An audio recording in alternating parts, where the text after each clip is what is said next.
Hello, wonderful people of Santa Fe. Do you like stories? Because I have one for you. Let me tell you a strange, cautionary tale about a peculiar man that came to town. It's called A Carpetbagger Comes to Santa Fe.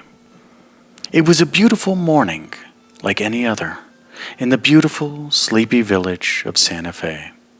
As the sun rose behind the backdrop of the pristine Sangre de Cristo Mountains, a train pulled into the station. A lone, peculiar-looking man exited the train. He was from a far-off place where the people and life were so much different. He looked around at the villagers. He saw them working together. It was a diverse and multicultural community. It was like nothing he had ever seen before. At the same time, he knew that his expertise and experience from living in the big city could help these simple people in their community. He took a moment to ponder. If only these villagers would embrace his ideas and his vision of what could become, then perhaps one day the villagers would grow and prosper. His eyes caught a group of men working out in the distance. Happily, they were working on a bridge. The stranger put his hand on his chin. This would be a good place to start. I can show them a better way. The stranger whispered into the ear of the foreman. At first, the foreman thought it was just the mere buzzing of a fly. But as he listened to the words of the strange man, he fell under a trance. As soon as the strange man left, the foreman began to introduce new ideas to the construction crew on the bridge. But before long, the bridge collapsed, and the men were perplexed and angry at the foreman. The stranger watched from afar as he looked into the village, noticing two men trading goods with each other in perfect harmony. He knew that he could lend a hand to both of the men in their trade. In a matter of moments, the stranger whispered into the ear of one man. As soon as the stranger left, the two men began to argue. Then the other villagers saw the argument, and soon they were all arguing in the market. They argued back and forth. They didn't even know what the argument was about to begin with. The stranger began to walk through the village. He was quite happy with the results, and in his mind, he was truly helping to heal the community. He noticed a woman out in the distance. She was being robbed by a masked bandit. The stranger knew this was a perfect opportunity to help the woman.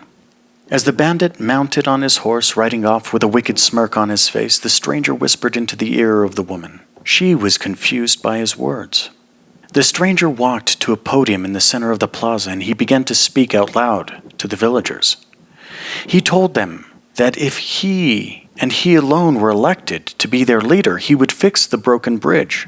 He would have the courage to unite the people over past troubles, and he would keep the villagers safe from bandits. The villagers were mesmerized by this stranger wearing weird clothes.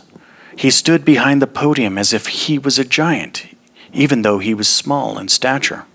The people believed in his promises and vision for the village. Eventually, the people elected him as their leader. As time went on, the bridge was not rebuilt. The people did not unite, but instead they became more divided, and the bandits multiplied. Some of the villagers caught on to these lies that the stranger spoke of, but the stranger only replied that the villagers needed him to fix the bridge. The villagers needed him to bring up issues of the past, and he alone could protect people from the bandits. A matter of fact, he even convinced the people that it was just an illusion in their head. It was merely the villagers' perception that things were not working, but in fact, things were working as planned according to the stranger. As time went on, the village fell into chaos and destruction. After many turbulent years under the stranger's leadership, one day he felt his work was finally done. He waved goodbye to the simple villagers. He truly believed in his mind that he was the most virtuous of all, knowing that they would always appreciate him and speak stories of how he brought civility and prosperity to the village. His legacy was cemented in stone, As he got onto the train, he bid farewell to the villagers. But the villagers were angry as they raised their fists as the train pulled out of town. It took many months after the stranger left until finally the villagers began to unite and rebuild their once peaceful, sleepy village. Until one morning, as the train pulled up, another stranger from the east got off the train with big ideas and big aspirations for their simple community.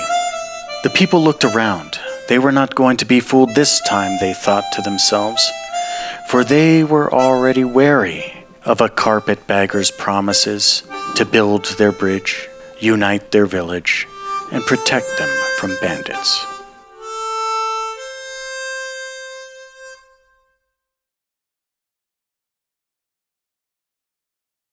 In a broader political sense, a carpetbagger is a politician who seeks election in an area where they have no local connections or genuine ties, often viewed as seeking office solely for power or influence. Modern general definition.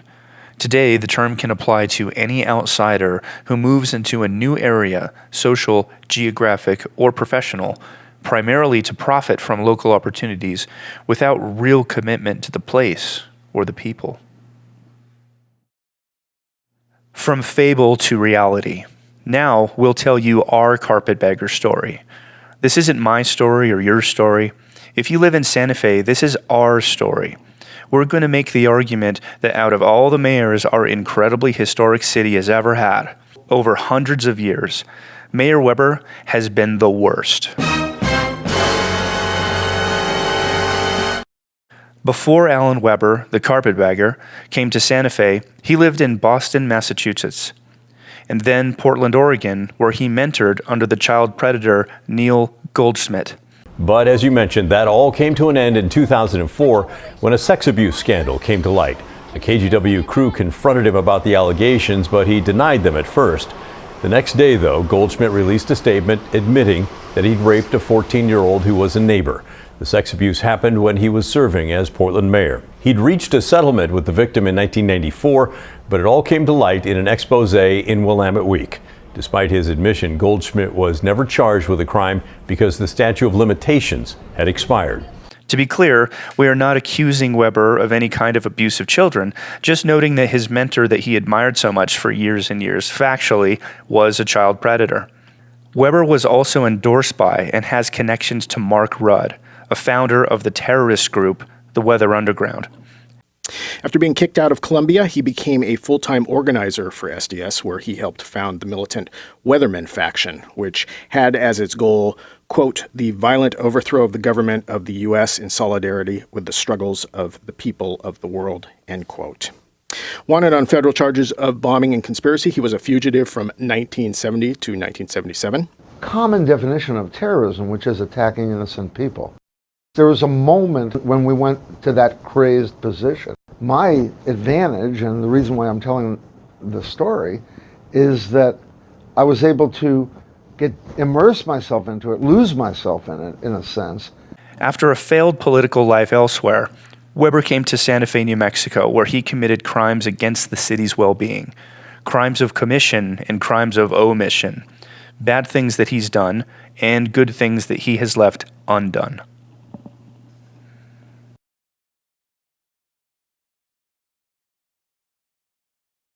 At least Weber's good at something. Appointing incompetent people as city manager and heads of departments. If you exclude Aaron McSherry, a city attorney that was interim city manager for a short time, there have been 4 city managers under Weber. Mark Scott seems okay so far, but other than him, the other 3 have been real garbage. Example 1, John Blair, city manager from January 2022 to November 2024. Many people don't know that even though the mayor is the face of the city and is elected by the people as the mayor, the nuts and bolts of running the city and most of the actual work lies with the city manager. John Blair has a history of experience in things, but nothing at all related to running a city. Many city insiders believe that Mayor Weber appointed John Blair primarily because of his sexual orientation, and Weber wanted to be known for having a diverse city management team. Now, there's nothing wrong with having an organically diverse management, but experience also matters. Under Blair, city workers' morale fell through the floor. Simple city basics like upkeep of roads and basic city services suffered, and you were put at risk, whether you knew it or not. Let's just bypass the little things, like what a mess the city on the surface level is. All the potholes, weeds, encampments all over. You know, the little stuff. For the sake of time, we'll just focus in on just one example. The city wastewater treatment plant. The city of Santa Fe has failed many inspections. Under Mayor Weber and his diverse city manager, John Blair, our public water did not meet the basic quality safety standards. Our city wastewater is supposed to be treated and filtered up through federal standards, and then that water pumped back into our parks, etc. Well, I hope you like dangerous levels of E. coli because that's what we got. These pollutants can cause health issues, especially E. coli bacteria if people are in the stream or kids are playing in the water. In June 2024, Lucas Camont, under Joe Biden's federal environmental department, said of Santa Fe public water, "There's a pretty high potential of harm." At that time, the city was fined $2.3 million. And I'm not going to say that our parks were being sprayed with raw sewage water, but it was close. Oh, and by the way, that $2.3 million, that was taxpayer money. The city announced earlier this month they are proposing water rate increases for repairs of water infrastructure facilities. Moving on. In August of 2023, the State Department of Finance and Administration under Michelle Lujan Grisham wrote the city of Santa Fe a letter, warning that the city was in danger of losing their state capital outlay monies because they could not perform the simple basic task of balancing the city books and was severely behind in responding to the audit. The city of Santa Fe is in hot water today after failing to meet its audit deadline for 2021 and not accounting for between $4 and $5 million. The state auditor's office is now stepping in after the city's independent public accounting firm essentially fired the city as its client due to a high-risk audit environment. State Auditor Brian Colon says this is part of a pattern of years of the city not submitting reports on time and years of letters of concern from the auditor. Colon says it is too early to say if this was intentional or just bad bookkeeping. Waste, fraud, and abuse takes many forms. And I would say that if you can't present your financial house to your auditor, that's abuse. Outlay monies are commonly millions of dollars, normally used for city infrastructure projects. Mr. Blair seemed to decide that this warning letter made him look bad, and that maybe he should just hide that letter somewhere and pretend it didn't happen. When this deception came out, it became a major problem on the city council, with a resolution to fire Blair. Ultimately, the city council voted not to fire him due to Weber's influence on some of the members. A carpetbagger often has his pawns. Example 2, John Dupree. Of course, failure breeds failure. First the carpetbagger himself, then the terrible city manager, and now those under that. Mr. Blair appointed Dupree as the Director of Public Works. For the sake of time, let's just say that Mr. Dupree did a terrible job. Plus, he stole children's Christmas presents from the Santa Fe airport while using a city vehicle with guns in the back. I know what you're thinking. This is not an episode of Breaking Bad. This is just another example of brilliant people running our city these days. After his arrest, there was an actual push to put him back in as director and then go ahead and pretend nothing ever happened. Thank goodness that didn't happen. Quick side note to this story. Although Mr. Dupree has his own faults, of course, the one good thing he did was get a local Santa Fe man, Mr. Leroy Alvarado, to finally get the sewer waste treatment facility back on specs, at least as of now. There are many others, like Danny Mackey, who Weber assigned to high, extremely well-paid positions, like Chief of Staff and Assistant City Manager. Yet, he had zero experience. Oh yeah, but he helped Weber's campaign.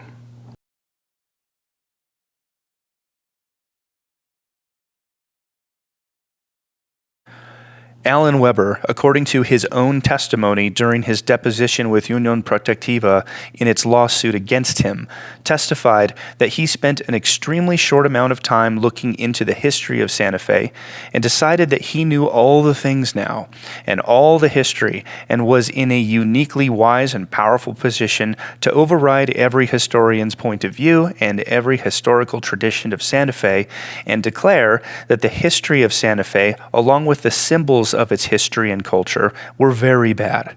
Very, very bad. In fact, our history was mainly very dark and evil to Weber. He knew nothing of the actual truth. New Mexico, northern New Mexico, has a dark and bloody past. Some of the lesser-known contemplations of the Carpetbagger were things like possibly moving the Santa Fe Fiestas, the oldest tradition celebration in the continental United States, from the historical downtown to the rodeo grounds, just like a traveling carnival or circus passing through town. He spoke of reimagining the fiestas altogether, of course to his liking. Forget about all that history since 1694, the Carpetbagger knows better than anyone else. Mayor Weber openly and repeatedly called for the removal of 3 physical representations of history. This was a blatant attempt to erase history from the city of Santa Fe. The first was the Kit Carson Monument, then the statue of Don Diego de Vargas, and last, the Soldiers Monument in the center of the plaza. My intention as mayor is to call for the obelisk located in the Santa Fe Plaza to come down, to call for the Kit Carson obelisk located in front of the Santa Fe Courthouse to come down, and to remove the Don Diego statue and to put it perhaps in a safe place while we look for its proper home. To say that Weber simply misunderstood these items and the history behind them would be a wild understatement. There's a difference between misunderstanding and malice. But as a true carpetbagger, Weber, a man new to the community, would simply force what he thought was best on all the rest of us. In the darkness of the early morning on June 18, 2020, Weber ordered the statue of Don Diego de Vargas moved to a safe place where it could be properly preserved out of the public's view. It turns out that that safe place was in the dirt and weather in the yard of some tow truck company. That's like taking a rare jewel and throwing it in the arroyo and then telling everyone that you put it somewhere special for safekeeping. On that same early morning, he ordered the Soldiers Monument to be removed also. Crane workers stopped after they realized that the monument, dedicated to Union soldiers who fought slavery, would not survive an attempted move. Much of the city who knows its true history wept as the sun rose across Santa Fe that day. Soon after, Weber would issue a proclamation packed full of lies, half-truths, and arrogance. Disappointed that the monument was not removed or destroyed, the Carpetbagger moved on to another plan, an agreement behind closed doors with local hate groups. Weber appeared on stage with the Three Sisters Collective and members of Red Nation, radical groups with radical activists that had the influence and power to summon dozens and dozens of other violent activists to our town.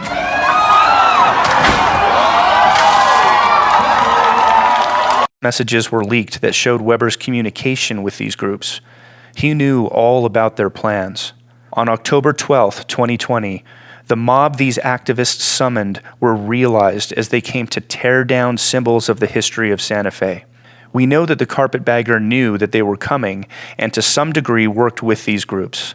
As these activists struck, the police were told to stand down and let the violence to our city continue. I studied this terrible event and some of the people behind this attack for over a year. When I say hate groups and radicals, I'm not exaggerating.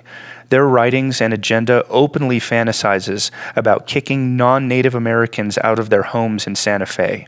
They want to change the names of all of our streets, even the name of the city itself. Weber worked with these groups, and they have indirectly given monies to each other. More information can be found on my video, In Defense of Santa Fe Part 2, and in future videos I'm planning. Oh, and one more thing about the Soldiers Monument. What Weber did in ordering a state crane to remove it was illegal. He bypassed several layers of city, state, and federal laws. If you own a property in the historic district, you can't even paint your blinds a different color without a year of committee meetings, practically. But our elected carpetbagger thinks that he is above our laws. There are other cultural animosities that have come from Weber, including disrespecting a Hispanic cultural leader in public. Retired Colonel Aviator Virgil V. Hill. It was such a big deal, the New Mexican did a story on it at the time. I go into further detail of this in my video, In Defense of Santa Fe Part 3. Weber clashed with a local spiritual leader, the late Father Bill Sanchez. In fact, Weber laughed at him during the ordeal, just insulting him. A lot of the mayors, I knew Mayor Gonzalez, the older man. I knew Sam Pick, Leo Murphy, Mayor Frank Ortiz. I even knew Mayor Manuel Lujan Sr., who was back in the 40s. So I knew these mayors, and I knew these mayors to always bring people together. There was constantly a sense of unity and purpose of all cultures coming together during that time. At that prayer meeting that I had in the plaza a year ago last June, when I talked to Mayor Weber and I told him that I known all these mayors, and I said, all these mayors brought people together, the opposite of what you've done. I ask you, please resign. Please resign. And he laughed at me. He said, why should I resign? I said, because if you don't resign, you're going to leave a mess. You're tearing the town apart.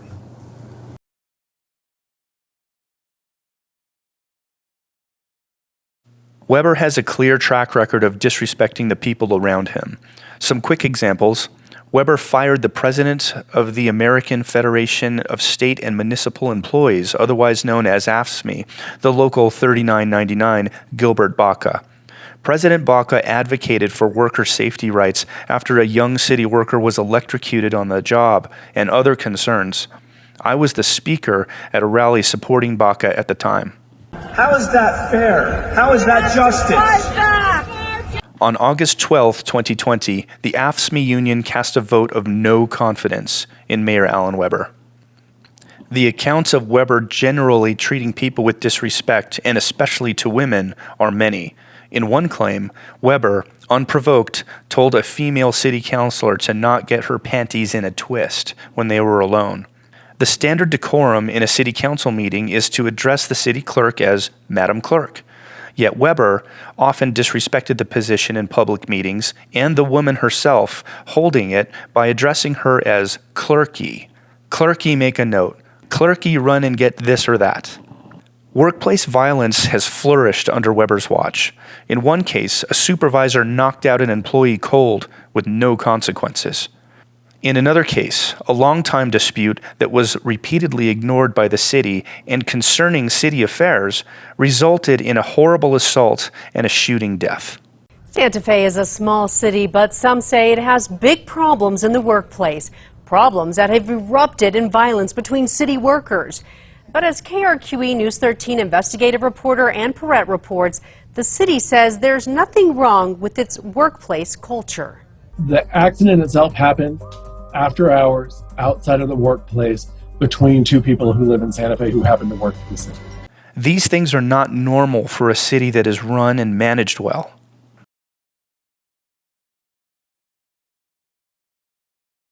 It's no secret crime is a problem in the state, and Santa Fe is no exception. Since the Carpetbagger became mayor, crime has been skyrocketing. Yet when asked by the news, he says that it's just our perception. I think that's called gaslighting.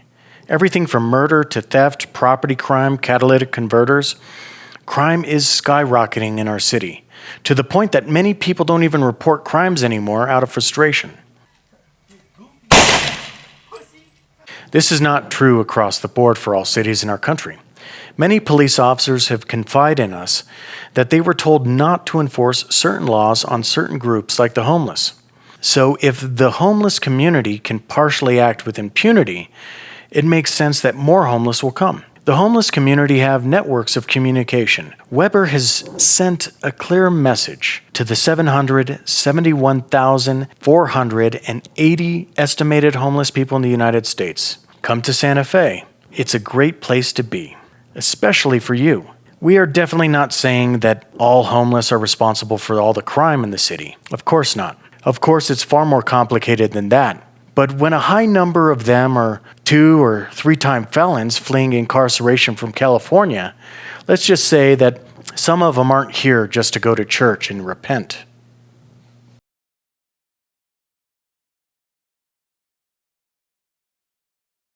I have personally heard from the governor's office a message of frustration after our documentary on the rise in crime in Santa Fe. My understanding is that the governor's office has repeatedly reached out to the mayor's office with offers to help the city deal with crime, homelessness, and generally clean up the city. Weber does not respond. Governor Michelle Lujan Grisham was quoted in the Santa Fe New Mexican as saying, "There is an obvious leadership problem in the city of Santa Fe."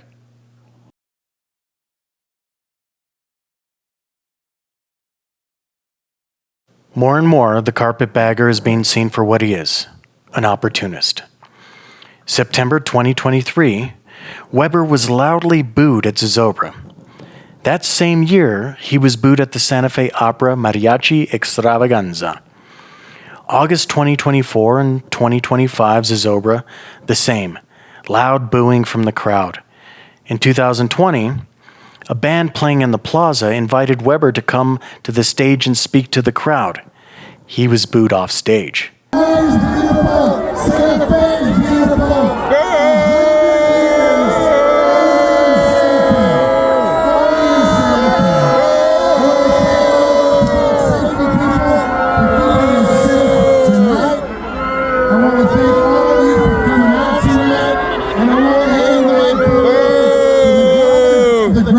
These people who were booing him are not bad people. They're just hurt people.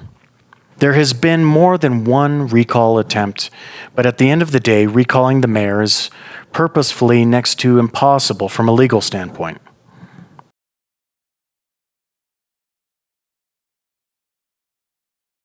It's rumored that the carpetbagger had ambitions of becoming the governor himself, but we've seen him for what he truly is.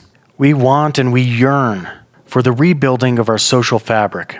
As a city and as a community, we want to believe that our elected leaders have our best interests at heart, even if we disagree on how we get there. The moral of this story is to vote. Santa Feans, we see the data, we see the numbers. You have not been voting. So if you don't vote, you don't have the right to complain. Go vote. Vote local. No more carpetbaggers, please. Speaking of carpetbaggers, another one just got off the train.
what are we going to do? We are going to vote. We are going to vote. We are going to vote. We are going to make a change this time. Are we going to do it? Yes! Are we going to tell our friends and family that they need to join us and do it? Thank you.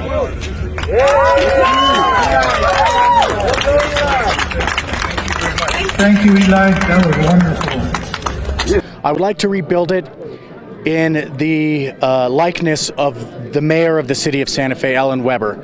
And about 5 to 4 years, when they ripped that monument down because it's become the most offensive monument in the city of Santa Fe, I will be there with my brothers and sisters in the community to rip that monument down.